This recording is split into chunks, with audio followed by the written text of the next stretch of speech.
රටේ සංවර්ධන ක්‍රියාවලිය ගත්තොත් එහෙම මේ ශුද්‍ර සුළු හා මධ්‍ය පරිමාණ ව්‍යාපාර කියලා කියන්නෙම රටක ජීවනාලිය. දැන් ඔබම සඳහන් කළා තියෙනවා කොඳු නාරටිය කියලා එකක්. එතකොට මේ මෙහෙම වෙන්නේ මේකේ තියෙන වැදගත්කම නිසා.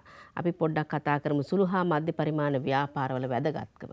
ඇත්තෙන්ම වසන්ති වැදගත්කම කියලා කියන්නේ කෘෂිකාර්මික නොවන සුළු හා මධ්‍ය පරිමාණ ව්‍යාපාරවල ප්‍රමාණය ලංකාවේ ගත්තොත් මහා පරිමාණ ව්‍යාපාරවලට සාපේක්ෂව 99.2යි. එතකොට 0.8ක් තමයි කෘෂිකාර්මික නොවන ව්‍යාපාර මේ මහා පරිමාණ ව්‍යාපාර ලංකාවේ තියෙන්නේ. එතකොට ශුද්‍ර සුළු සහ මධ්‍ය පරිමාණ ව්‍යාපාර 99.2ක් තියෙනවා කෘෂිකාර්මික නොවන ක්ෂේත්‍රයේ. ඒකක්. ඔබ නිකන් මට ගොඩාක් දත්ත මම කියන්න කැමති නෑ ඔය පොතපතේ ලියලා තියෙනවා.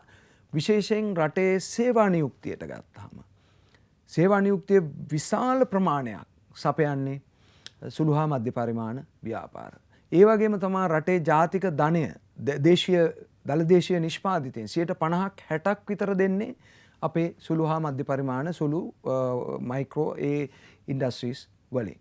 ඒ විතරක් නෙමෙයි. රටේ වැලියු එඩිෂන් එකක් තියෙනවා. එහෙම නැත්නම් එකතු කළ අගයක් තියෙනවා. ඒ එකතු කළ අගයෙන් විශාල ප්‍රමාණයක් සුළු හා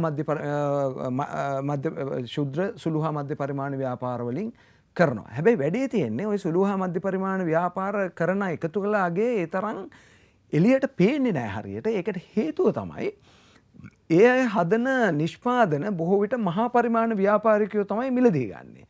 ඒ තමයි පොඩි පොඩි වෙනස්කම් කරන්නේ. ඒකට අර එකතු කළාගේ වැටෙන්නේ ඒගොල්ලන්ගේ ගොඩට.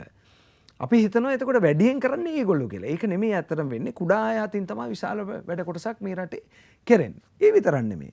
තව කාරණයක් ගත්තාම රටේ එක්ස්පෝර්ට් ඉන්කම් එක එහෙම නැත්නම් අපනයන ආදායම ගත්තාම තව දුරටත් විශාල ලෙස වර්ධනය කරන්න පුළුවන්. අපනයන ආදායම විශාල ප්‍රමාණයක් පුළුවන් මේ ඇත්තෙන්ම තව ලොකු විභවතාවයකුත් තියෙනවා. ඒ වගේම අපනයන ආදායමට විශාල එකතු කිරීමක් සුළු ශුද්‍ර සහ මධ්‍ය පරිමාණ ව්‍යාපාර වලින් සිද්ධ වෙනවා. ඉතින් එතකොට එහි වැදගත්කම වසන්ති ඔතනින් එහා කතා කරන්න දෙයක් අපිට නැහැ. හැබැයි ඕකේ ඔయిత වඩා ඔය මම කතා කරේ ආර්ථිකමය පැත්තෙන්.